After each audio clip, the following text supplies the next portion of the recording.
হরিডালি union মাধ্যমিক বিদ্যালয়ের সকল অষ্টম শ্রেণীর সকল শিক্ষার্থীকে জানাই আমার আন্তরিক প্রীতি ও শুভেচ্ছা। প্রিয় শিক্ষার্থীবৃন্দ, আশা করি তোমরা সবাই বাড়িতে অবস্থান করছো এবং সরকারি বিধিনিষেধ অনুযায়ী তোমরা চলাফেরা করছো। তো শিক্ষার্থী বন্ধুরা, তোমরা আগেই জানো যে আমাদের সরকার কিন্তু এই যে পরিস্থিতি চলছে, করোনা ভাইরাস পরিস্থিতি, এই পরিস্থিতিতে জরুরি প্রয়োজন ছাড়া তোমরা কেউ বাইরে যাবে না, আর বাইরে গেলেও অবশ্যই মাস্ক ব্যবহার করবে আর সামাজিক দূরত্ব বজায় রাখবে। বাড়িতে ঘন ঘন সাবান পানি দিয়ে হাত ধৌত করবে। তো আশা করি শিক্ষার্থী বন্ধুরা তোমরা সবাই সেই কাজটি করছো। তো আমি আর দেরি না করে চলো আমরা আমাদের পাঠে চলে যাই। তো শিক্ষার্থী বন্ধুরা, মাল্টিমিডিয়া ক্লাসে সবাইকে স্বাগতম। আমি মোহাম্মদ হাবিবুর রহমান, সহকারী শিক্ষক, হরিডালি ইউনিয়ন মাধ্যমিক বিদ্যালয়, পাইকগাছা, খুলনা। আজকে যে তোমাদের বিষয়টি আমি আলোচনা করব, সে বিষয়টি হচ্ছে বাংলাদেশ ও বিশ্ব পরিচয়।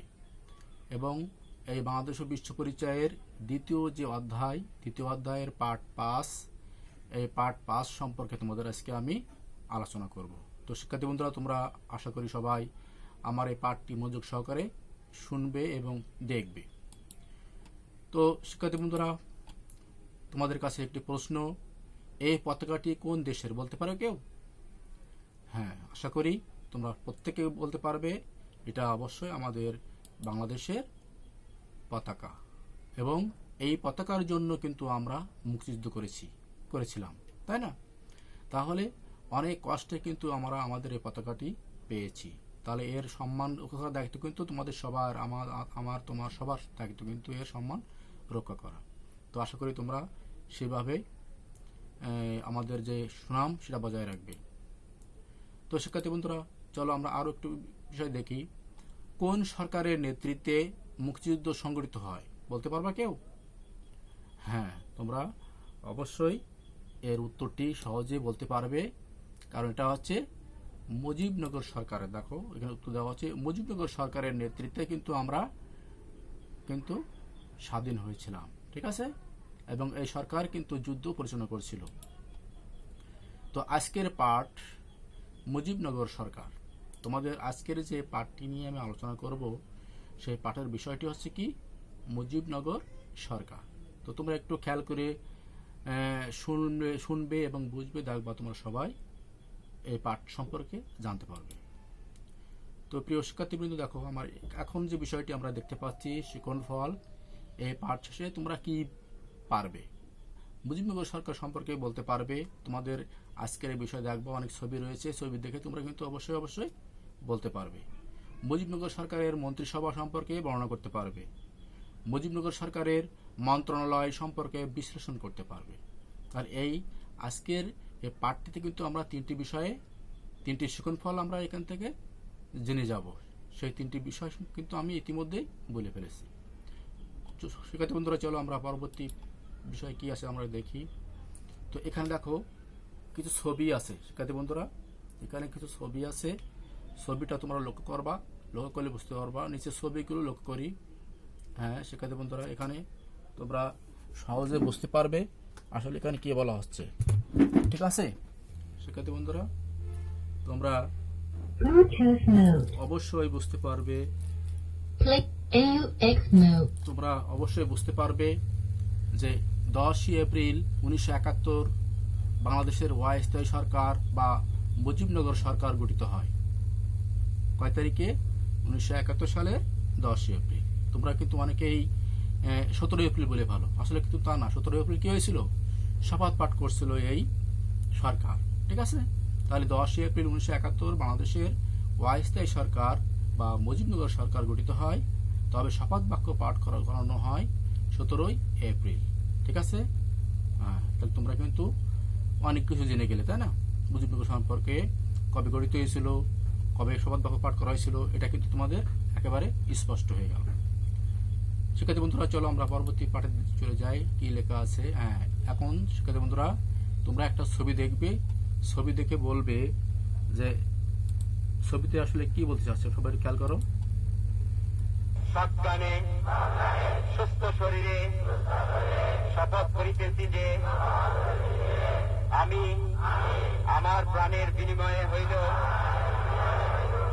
মুক্তিবাহিনীর একজন সৈনিক হিসাবে আমার মাতৃভূমির স্বাধীনতা সার্বভৌমিত্ব রক্ষার্থে সর্বশক্তি নিয়োগ করিব।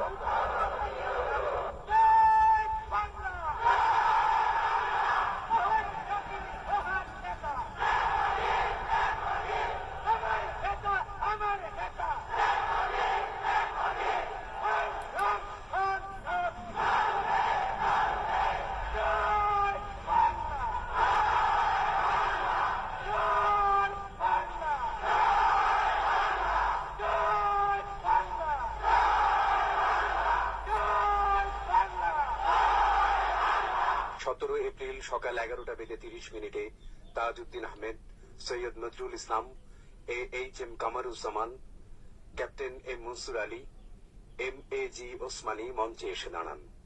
প্রাথমিক পর্যায়ে ক্যাপ্টেন মাহবুব গার্ড অব অনারের নেতৃত্ব দেন। সৈয়দ নজরুল ইসলাম অভিবাদন গ্রহণ করে জাতীয় পতাকা উত্তোলন করেন। জাতীয় সঙ্গীত পরিবেশন করেন মোহাম্মদ আসাদুল হক, শাহাবুদ্দিন আহমেদ সেন্টু, পিন্টু বিশ্বাস সহ আরো অনেকেই।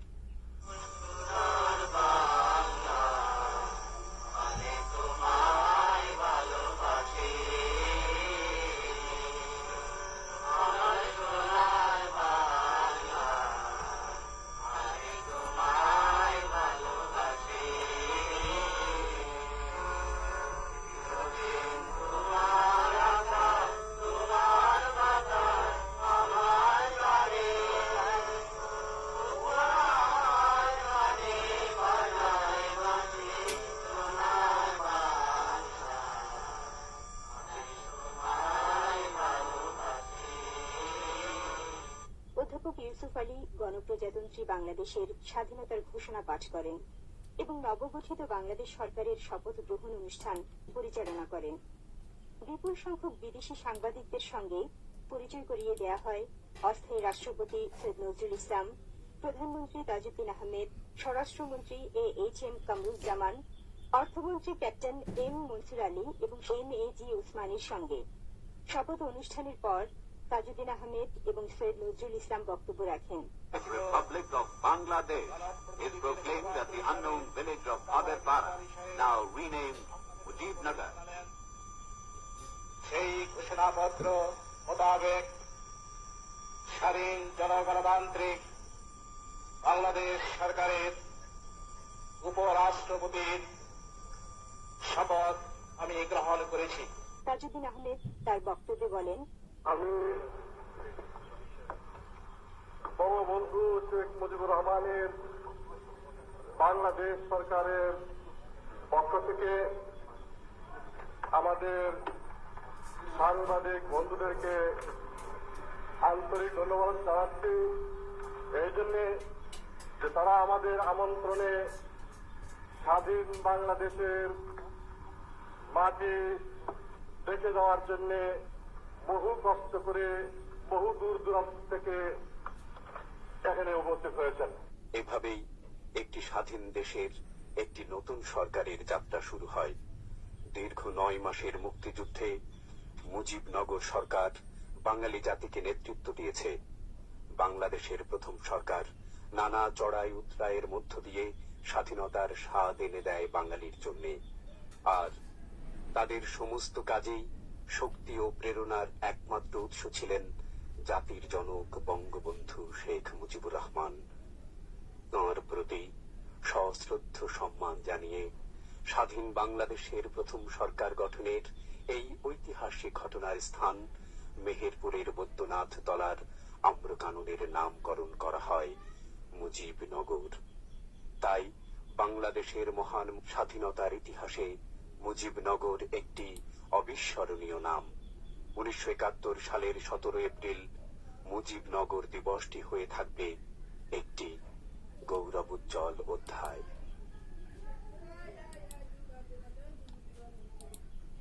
শিক্ষার্থী বন্ধুরা, তোমরা অবশ্যই এই মুজিবনগর সরকারের ভিডিওটি দেখেছ।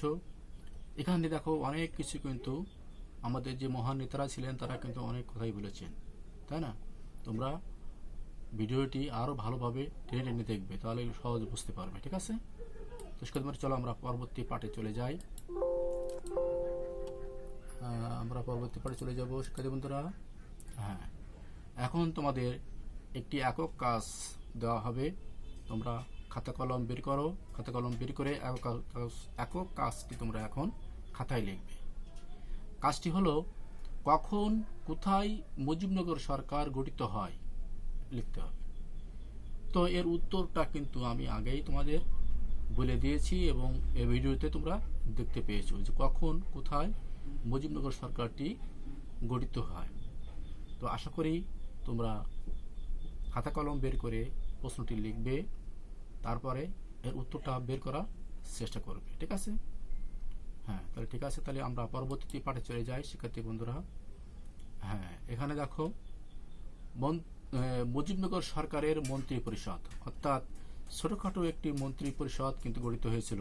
যেহেতু পাকিস্তানিরা কিন্তু আমাদের দেশীয় নেতারা পাশ করছিল, কিন্তু তাদের কিন্তু ক্ষমতায় বসে দেয়নি। তো তারা কি করছিল, তারা কিন্তু নিজেরাই সেই মেহেরপুরের বৈদ্যনাথ তলায় তারা কিন্তু শপথ গ্রহণ করছিল 17 এপ্রিল। ঠিক আছে, আর সরকার গঠিত করেছিল 10 এপ্রিল। তো সেই মন্ত্রী পরিষদ সভায় কারা কারা স্থান পেয়েছিল? প্রথমে ছিল কি, বঙ্গবন্ধু শেখ মুজিবুর রহমান রাষ্ট্রপতি। সেই মন্ত্রী পরিষদের রাষ্ট্রপতি ছিলেন কে? বঙ্গবন্ধু শেখ মুজিবুর রহমান। পদাধিকার বলে সশস্ত্র ও মুক্তিযুদ্ধের সর্বাধিনায়ক তিনি। তারপরে ছিল উপরাষ্ট্রপতি কে ছিলেন?